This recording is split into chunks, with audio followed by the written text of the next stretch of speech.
This is Down the Aisle Wrestling Podcast, where we only make one promise. We will always reach for that. That's Raymond. With Robbie Mack and Kevin Laramie. Here's Kevin Laramie. And welcome to a brand new edition of Down the Aisle Wrestling Podcast. And tonight, Rob, I wanted to talk a little bit about NXT.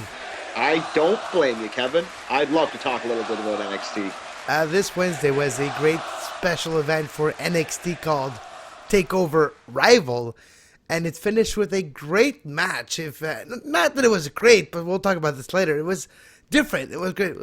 We'll start with the first match. It was great storytelling. Exactly, and It was something different that we're not used to it, and it's maybe a vintage wrestling match in a way. Yeah, and it kind of ties in with also our older WrestleMania minutes that we've been doing. That you know what I mean? It's like sometimes you don't need a 5-star match. You just need a good story. Because at the end of the day, that's what wrestling's all about, is a good story. And you need to establish maybe new finish for the future as well. And then we saw that referee stoppage. Anyways, we'll talk about that match later on. Yeah, for sure. Let's talk about the first match. Because we can drop maybe the tag match and drop the Baron Corbin Bull Dempsey. Because those two matches were maybe the example of why it's a developmental process, right? Yeah, absolutely. And I'm not saying that those guys didn't do well. The whole thing with Baron Corbin, I think he's lost kind of, I don't want to say his luster, but now that the crowd doesn't count. The crowd just wanted to count. Now that it can't because it's longer. Like, they can be like a minute and 1 second, a minute and 2 seconds, a minute and 3 seconds. It doesn't work, so it lost its charms a little bit, right? Yeah, of course. And I get that. I mean, what are you going to book him forever? Like, where he just have short matches? I think he is going to be a decent wrestler, and I think he'll just have to find some defining for his character, you know? Yeah, but the show started with the match, and I thought it was pretty good. Hideo Itami versus Tyler Breeze, and Tyler Breeze came out with a selfie stick wrapped in fur. Thought it was a pretty good move that fits his gimmick. Yeah, I thought it was hilarious. Tyler Breeze, I think, is a guy who's probably on the cusp of getting called up to the main roster. And the beauty but he's thing small, though. He is a smaller guy, but I think with a guy like Triple H kind of running, not running like obviously he's in McMahon's ear, I think you're going to start to see some of these smaller guys like Sami Zayn and Tyler Breeze and Adrian Neville, some of these guys who might not be the jacked up bodies that we're used to, getting more of a fair chance on the main roster, because these guys are proven day in and day out what they can do. And the beautiful thing about Tyler Breeze is he doesn't even have his character's already set. You know what I mean? He's the Rick model. He's the model of Rick Martel of our generation. Yeah, what I loved about it, Tammy, on that match is it's his first match where he could let his talent speak. He had a guy that was close to his size. If not smaller, and he could do the kicks. He could do all his patented move except the GTS, which they did tease again. Yeah. And the day he's gonna hit that move, that crowd's gonna go ape shit. Oh yeah, absolutely they are. They're just kind of waiting for it, and I like the build, how they're not doing it right away. You know what I mean? How it's slowly just building up, and he's gonna hit. You need to do it either for the championship almost, right? Yeah. I think that would be cool. That would be a good story to tell. Where do you think these two guys go from here? Maybe they continue their feud. Maybe both go their separate ways. We'll see. Sometimes in NXT, the feud go really quickly. And sometimes they last for months and months. It depends what the main roster needs. It depends what we expect to see in the next couple of weeks. We'll see. So that match was pretty good, Itami. Well, I just can't remember. Did Itami went over, right? Yeah, Itami won. That's what I thought, too. Yeah. And, and Breeze did a great job of putting him over, and Tyler played his part well. And I really hope Tyler Breeze gets a shot at the main roster, because I'm a fan. He's a good wrestler, and I'm just a fan he's got charisma. Yeah, but maybe that was the first time Hideo looked like a star in NXT AS. Yeah, that's actually a great way to say it, because he really did. All right. So we had after the tag match, so we can skip that. A couple of botch spot, nothing really. Blake and Murphy retained their title, and that's about it, right? Yeah, and like you said, Kevin, you kind of hit the nail on the head perfectly when you said that this is why I said developmental territory. And these guys are developing. You know, obviously they didn't burn the house down, but they're developing. And at the end of the day, that's the most important thing. Yeah, then you get Baron Corbin and Bull Dempsey, same thing, same shit. Then let's talk about the women's match. Because it's not a Divas match. No, fuck no. It's a women's match, and it was a great fatal four-way, Rob. Kevin, this is probably one of the best women's matches I've ever seen. I think it was. For me, I think it was. Better than Charlotte and Natalia. And that match was great. Oh yeah, and I'm even going back to this is better than Mickey James and Trish Stratus from WrestleMania 23 or 22. I can't remember which one exactly. It's another level of work. It's another level of work. Oh, it's fantastic. And you know what the difference is? Let me tell you something. All the girls in this match, they're all pretty girls.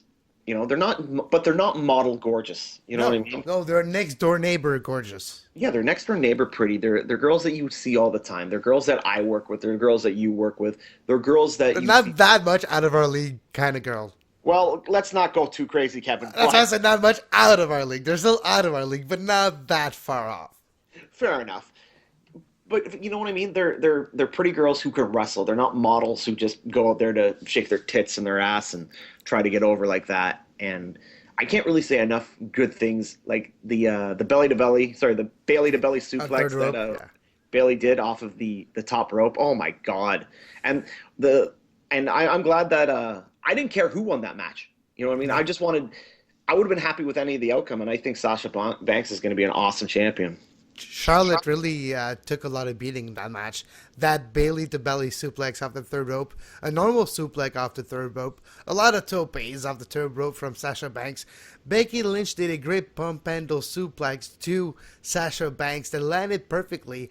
That was a great spot by both workers on that move when Becky Lynch, which was probably the fourth wheel in that match, but was really helpful as a fourth body to execute the moves or to get rid of another body for a fatal four-way. And that's one of the reasons I was not scared, but I was worried before that match is because a four-way can be crowded really easily.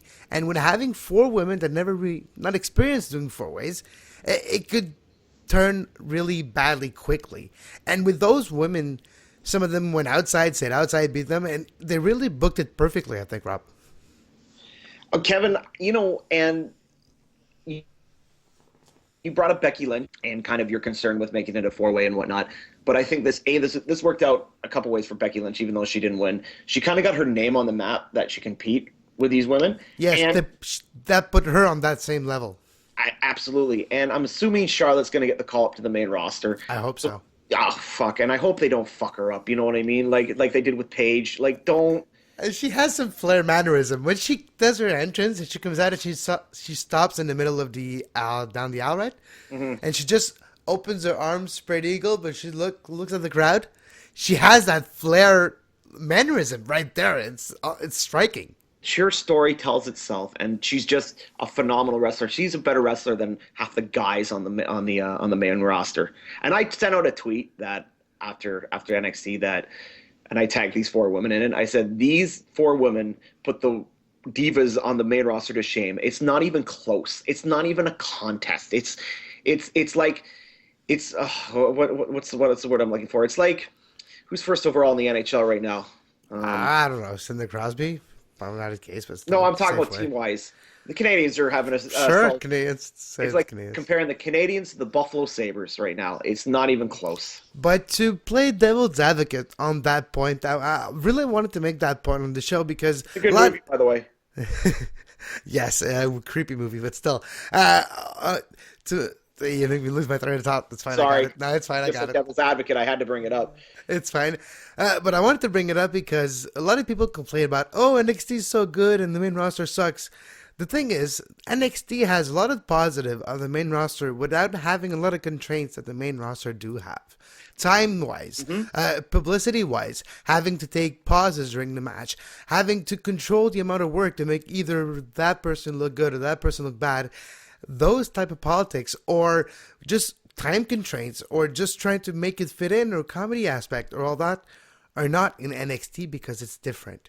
Well, Kevin, so that's a big difference between so before we complain about the main roster too much and put NXT over that much, we have to give the main roster one thing is they have a lot more constraints to deal with than the NXT roster do have to deal with. The main roster is more of a show, like a more production. Yes, it's more entertainment. Yeah. The NXT can have more time to wrestle. They can use that W word, while at the main roster, They need to entertain, and that can really change the vibe that you get from a wrestling show as a watcher, as a listener. And they have to use that time wisely, obviously, Kevin, because they have an hour per week. You know what I mean? It's not 3 hours on Raw, 2 hours on SmackDown, 1 hour on Main Event. Exactly. So you don't get tired of seeing the same guy losing or winning every week, because you can have more protected guys. You can have guys disappeared more easily, and you can have guys doing the side of the circles and coming every couple of months and having a small run. Rhino, this is spoilers for people. Rhino just appeared on NXT yesterday, so you never know what can happen, and that's because you can hide more people, because you do taping a small amount of time, and it lasts for 3-4 days to tape a couple of months of shows. And there's a lot of things you can do with that. With the main roster, you cannot allow yourself to do that because of ad restraints, because of TV contracts that you need to fulfill of 5 hours a week plus other tape shows. It's because of that, you always need to. I always take a step back before I really put NXT over that much, because yes, it's easy for say, oh, it's that great, but the same condition cannot be applied on the main roster. That's why I give the main roster a little break sometimes, Rob. Oh, yeah, and I'm not here to badmouth the main roster. Of course not, but just wanted to make that clearly. Another reason, Kevin, and Triple H kind of touched upon it in his podcast with Stone Cold, when he said that NXT, he knows the audience that he's going for. He's going for guys like you and me. He's going for members of the IWC. So it's a little bit more easy to book when you know pretty much 90% of your audience. But on the main roster, you're booking for you and I, you're booking for the kid, you're booking for the casual fan, you're booking for the family that's at the show. You're booking for so many demographics that you're not going to please all of those demographics throughout the whole show. But with NXT, you know what you're getting. It's like Ring of Honor. You know what you're getting. It's built towards one certain demographic. Ring of Honor with a lot of better production. Yeah, much better lighting. Yeah, a lot. And that really makes a difference too. When you watch a show and you see shadows on the ring all the time, it really takes away from a wrestling match when you watch Ring of Honor. But to me, Kevin, it almost kind of gives that kind of cool, like indie high school gym feeling. You know what I mean? Yeah, that sweaty, smelly balls feeling. It's a take and give away thing. No, exactly. But going back to NXT and how great it is, it's a product that it's allowed to make some mistakes because it's still developmental. And it's not the case with the main roster. And sometimes when you're allowed to make mistakes, you push that envelope a little further and you can hit the nail on the head there. And that's why sometimes you see great moment like Owens at Revolution or Owens on Arrival. And let's face it, Kevin, wrestling fans were probably a critical bunch, would you not say? Overcritical, no life bunch. And the first one to raise my hand and be like, yeah, I'm part of that. Of course I am, and we all are. And we have a wrestling podcast. Of course we're critical. Well, it is what it is. But you brought up some great points about how the main roster has to adhere to constraints and how they have to adhere to TV spots. With NXT just being on the network, they don't have to do any of that. And I think they have more time to tell a story because they're not doing. I don't feel like in NXT they're doing week to week booking because they're really not, because they're filming 3 or 4 shows in a night, so they're booking for a month in one night. So they're not doing it week to week. Another point that's for NXT, the amount of writers is very dismal compared to the main roster. Oh, what a weird thing. They're working well, surprising. Oh, well, there's a shock. All right, let's go back to probably my favorite match of the show, Rob. Not the main event, but my favorite match with probably my most favorite entrance of all time. When it's done properly, the camera kind of fucked it up this time. It was still great. Noticed. But it was still great, right? It was still great. Yeah, of course. But that guy could be something big.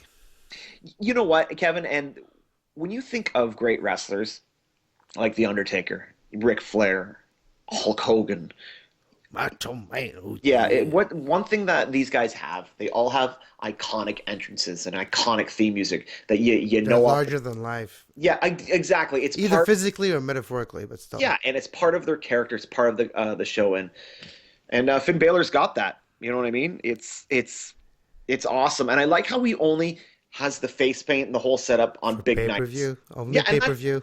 It makes it special, right? Yeah, and it makes the character almost a two characters in a way, because he's gonna be great and do a certain spot normally every Monday night or every weekly shows. But when it's a special event or when it's pay-per-view time, when it's the big lights on the big stage, he's gonna bring something special to the table, and it makes the whole show feels more special in a way too. And I think it's safe to say that these guys both brought something special to the show. Of course, Adrian Neville was great, but Adrian Neville for me was just a target for Finn Balor in that match, because Finn Balor is such a great worker. He sells great, but his moves are so different. His moveset is so different than what we're used to seeing that he stands out. His double feet stomp from the third rope, Rob, is one of the worst in the good way. It's one of the best finishes I've ever seen, and it works because he can do it to everybody. Yeah, and it's safe in a way, but it looks devastating. Yeah, you mess that up. You mistime that. That could be a hyperextended knee. That could be a torn quad. But I mean, it could be a broken sternum. Yeah, well, I mean, and it's like you said, Kevin. It is safe to an extent, and you got to remember, these guys know what they're doing. And if we can sit there and watch in our early 30s, if we can sit there and watch this and say, holy shit, that's got to hurt. If they can make us, who are the most critical bunch of any wrestling fans, suspend our disbelief that this is real and they've really done their job. Oh, exactly. One spot that, just a side note because of what you just said, on the last special event, last pay-per-view NXT did, I still call it pay-per-view, who cares? You know what I'm talking about. Of course. On Takeover, what was the name? Just the one before, our Evolution. Yep. When Owens powerbombed Zayn on this side of the apron, which is the hardest side of the apron. Plus, there's an LED in NXT there board, an LED board that's not made of plastic, so it makes it a lot harder on that part of the ring.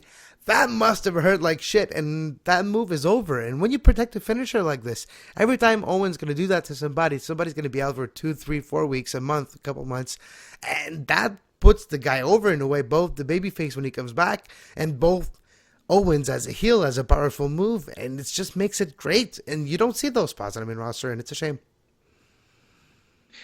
Again, and it's constraints because a lot of these guys on the main roster don't have the move sets. And Triple H, when you think about it, Triple H is doing what Vince McMahon did 30 years ago. To his father, yeah. I think it's going to happen eventually.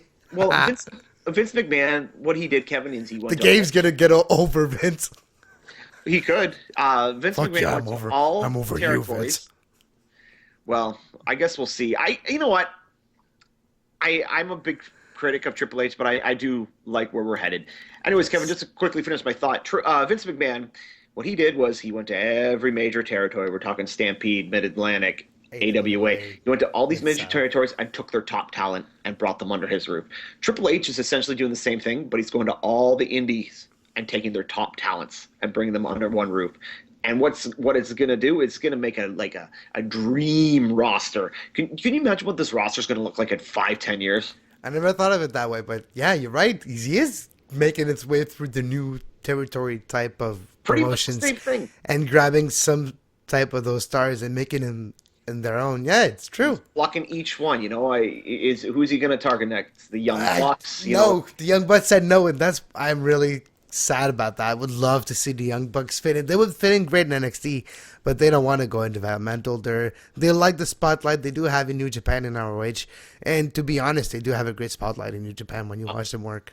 And speaking of which, I'm finally getting around, and I just started it just before we started talking here, the New Japan Wrestle Kingdom from last month. It was great, right? Yeah, I'm finally I've watched the first couple of matches. Phenomenal so far. So one of my favorite matches of that pay-per-view was Omega versus Ona.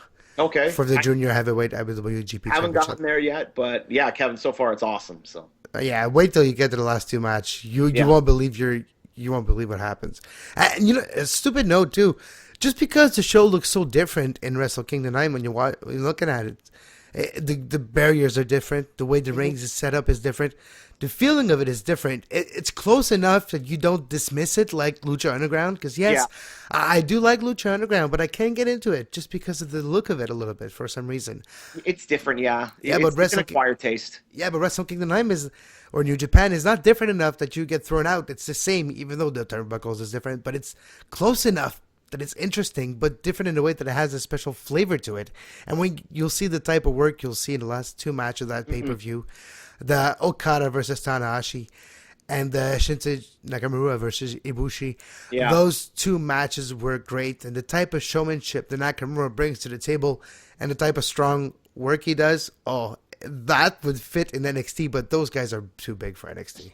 Yeah, and you got to remember these guys are rock stars in Japan, right? Superstars. Yeah, they're And Okada was in at TNA, Rob, and they used him as a sidekick of somebody else as Kato. Yeah, I like can Kato, remember. like Bruce Lee Yep. Kato. Yeah. And he was a superstar, and he was a fucking freaking former IWGP Heavyweight Champion. You just don't realize how big these guys are, and then they just come to America or North America, and they're just made second bit players. Exactly. All right. Finn Balor won. He's the number one contender. And if you look into the spoilers, once again, spoiler alert, he start already his feud with Kevin Owens. Yeah, And because that brings assuming up, Sami Zayn's going to be out for a little bit. I'm assuming Sami Zayn is moving on to the main roster, Rob. Already? You think he only gets a couple month reign with the title, and then they bring him up already? You have two I'm not choices. You confident. can do that feud in NXT and then do it on a bigger stage, hoping that it's still fresh. Or you can maybe hold off a little bit and do it fresh on the main roster, Rob. Yeah, I wouldn't have any complaints without that. I'm looking forward to Sami Zayn coming up to the main roster, and God, I hope they don't mess him up. And I hope he's a second coming of Daniel Bryan, and they really get behind him, because basically that's what he is. You have to do Sami Zayn. It's easy. The booking to do Sami Zayn is you make him win for 2 months, and when he gets to the pay-per-view, he loses. Yeah. You make him win on the build-up, he loses on the pay-per-view. And twice a year, you make him win on the big stage. That's it. That's all you need to do with Sami Zayn. That's what's been doing in NXT, and that's why he's so hugely over. That's his character, because he wins the heart of everybody, but he can't get the big job done. You know what I mean? But he doesn't quit. The best analogy to who Sami Zayn is was made by Mike Sempervive on the Wrestling Observer Radio. If you're a subscriber like I do, you can listen to that. He said that Sami Zayn is Spider-Man. He doesn't always succeed. He doesn't always achieve success. He messes up. He fails. A lot of time he fails. But that's why you love him. Yeah, he's got an awesome move set. He's got it's not like his character. Like, his character is fairly generic. Like, he doesn't do anything that jumps out at you. But he's But real. he's like the Brooklyn Dodgers. Brooklyn Dodgers. I'm not like 80. We'll say it the Chicago Cubs. They're the lovable losers. You know what I mean? The people that you want to see overcome. And he's in babyface in a way that, yes, he's nice, but he doesn't seem too much nice, or he doesn't seem weak because he's nice. He still keeps that fine line. He doesn't cross it. He still keeps us strong, even though he's a nice character. Yeah, he's not like the prototypical babyface. I just hope he's not up on the main roster talking about people making poopies in their pants. Exactly. All right, let's talk about the match. Yeah. A great match that started with they both come to the ring. They don't touch each other.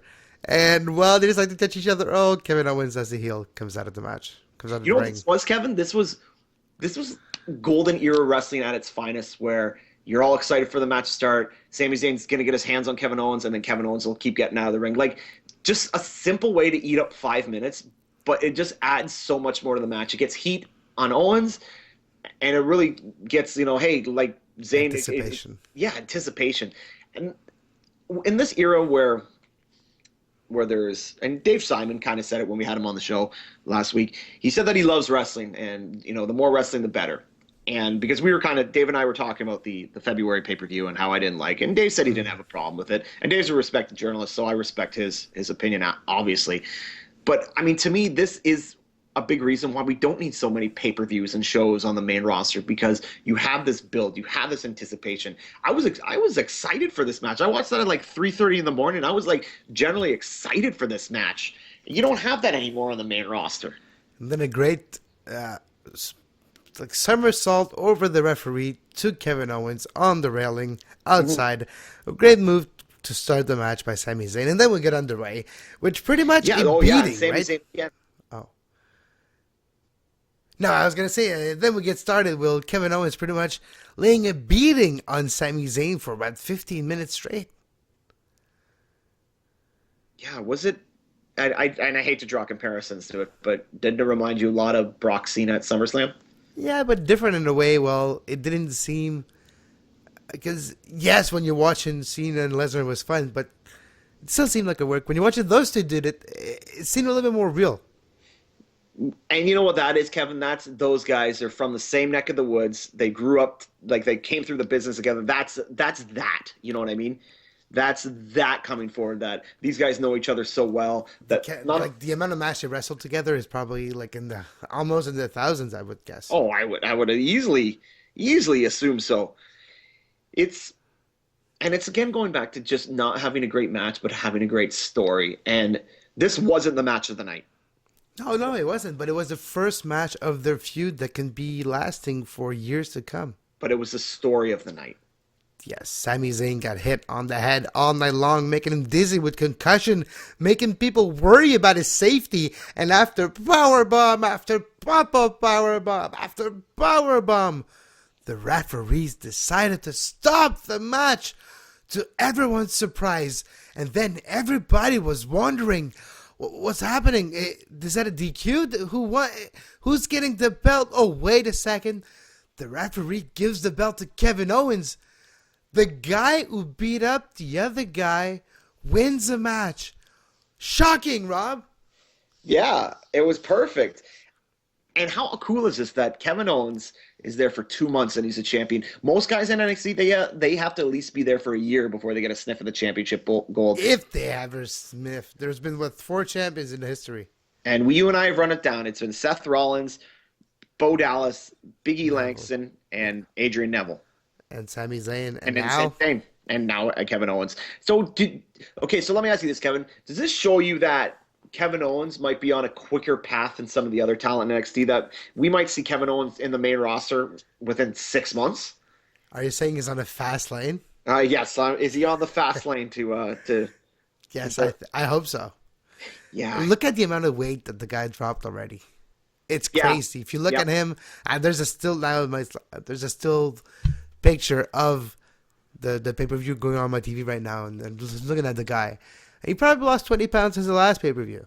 And even those pictures they were showing of him and Zayn, like, tons of weight. You know what I mean? Yeah, and he looks better. You don't want him to lose too much because it's still part of his different look. And when everybody's generic, when you get one person that looks different, it kind of makes him stand out. So that was great with Kevin Owens. But just the fact that his name is Kevin Owens, KO initials, makes for great merchandise. His shirt is already selling like crazy. Either that one or the Fight Me one. I would love to wear a Fight Me shirt, but I'm not proud enough to wear that in the street because people can always stop you. Hey, dude, you want to fight me? I will. Fuck. Always dropping the glove all the freaking time. Fine. Yeah, I think you should get a KO shirt. Both of these guys are from your... Who's from closer? I guess Sami Zayn. Marieville is a little more northern than where I am. How far away from Montreal? Couple, I would say 50, 70 kilometers, I would say. Oh, okay. Maybe I'm mistaken, but yeah. Kevin, I actually did want to ask you that. So both these guys are from Quebec, but they don't sound like they're from Quebec. You know what I mean? Do they both speak fluent French, do you know? Or yes. Yeah? Both their first language is French, but Sami Zayn speaks Arab too. He's of Arabic descent and speaks fluent French and fluent English. Same for Kevin Owens, but they've traveled in the world for 15 years almost now, so they do speak more English because they get used to speaking English. Same for me. My first language is French, but living in Ontario for many years, speaking English since I was 5 years old, you get to not lose the accent, but to work around the accent, so you don't sound as much French as if you speak in like this or with a huge, very thick accent, that you know what I'm saying. Yeah. Yeah, exactly. So would you say you speak more French than English, though? Yes, of course, because it's my first language. Okay. It's like my mother tongue, but English is a close second to me. Fair enough. Yeah, well, I mean, you do 80 podcasts a day, so, I mean, you do speak a lot of English, so. Exactly. Kevin is the hardest working man in show business. I've been called the king of podcasts in Canada. I wouldn't say that, but I would probably say in Laval at least. Yeah, absolutely. You can have that title. In Laval, for sure. I can probably bet money on that. Laval's hardest working man. I can say I have the title for podcaster of Laval. Yeah. Where's my belt? I will not dispute that. No one will. Down the aisle wrestling podcast fandom out there, get me that title belt. Podcaster of Laval, Kevin Laramie. Well, Christmas is coming. Well, not really, but it is. It's always coming eventually. But that's true. Just not for a while. One last point I want to bring up before we finish that NXT review is the finish itself. The fact that it's a referee stoppage. Do you think, Rob, we're going to see that finish again? And do you think they are laying the ground for different type of rules that would be maybe updated to a present era where mixed martial art exists and real fight are part of the social background, the social conscience of people? Maybe not so much on the main roster, but maybe in NXT, and maybe specifically with Kevin Owens. I could see him not having squash matches with guys, but in an essence, yes, having squash matches with a guy where he's not winning matches by pinfall or submission. He's winning matches because he's by pity, beating the shit out of people. No, and by pity. That's ref has pity on the guys and they stop the match. Like, how cool is that? He's just beating the shit out of people and they have to stop the match. And not only you didn't have just the referee saying stop, you had the two trainers or doctors, which one of them is the famous Chris Amont from the CM Punk podcast. But yeah. Anyways, yeah, those two guys say no, but the whole hard camera facing fans were all shaking their hands saying, no, stop the match, not a third power bomb in a row, the guy's gonna die. Yeah. And it was just, people got caught up, and the suspension of disbelief was almost real in that instant where the ref just stopped the fight and people were wondering, did he win? Is that a dusty finish? Or did he actually get the belt because of that? Because it makes sense. It's like in UFC when the referee stopped the match, the guy wins. And that's exactly what it was. In this day and era, Kevin, when kayfabe does not exist anymore, to make, especially like a hardcore fan base like us, make them suspend their disbelief and actually be concerned for a performer like that, it really says a lot to the performers in the ring. And rewatching that match, they built the seed. They plant that seed throughout the match when, even though the commentators did not do the best job throughout that pay-per-view, they did plant the seed of the head injury throughout that match. Every time he got hit in the head, like, he got knocked in the head there, he smashes the head there, oh, it's accumulating, blah, blah, blah. They really did that, and at the end of the day, it was believable that he had a concussion and could have even stand up properly. Yeah, and it's just little subtleties like that, because then I started thinking, like, oh, did Zayn really actually hurt himself? Because he kind of looks wonky. Again, making me... That's all the performers in the ring. 100%. All right, so what's your last thought about that NXT special event, and what are you looking forward, or what future feud in NXT? Well, Kevin, the thought of the NXT event, it really shows that there can be a throwback to old school wrestling with new wave, with new wave booking. You know what I mean? You really can mesh them together, and there is an audience for that, and I think it's growing, and I really do. And things that I'm looking forward to, I'm looking forward to the Kevin Owens era in NXT. I have to agree with you. All right, if you want to discover the WrestleMania from WrestleMania 1, take a listen to the WrestleMania Minutes, a countdown that me and Rob are doing. The exact opposite of what the Labs fan are doing, which is a great inspiration for us, the Labs fan podcast. Mm-hmm. Great show if you want to listen to this on the WrestleZone.com. Well, we are doing the WrestleMania Minutes, a 5-minute overview of every single one of those WrestleMania pay-per-view, giving us a quick overview of me and Rob's favorite match, the attendance, the amount of people who got involved, in the celebrities and all that. It's just a great overview. And Rob, it makes us revisit WrestleManias in a different way too. Yeah, and it's like a Cole's Note version of WrestleMania where you just want to check it out really quick. So it's pretty cool. Exactly. So take a listen to this, and until then, take that bump.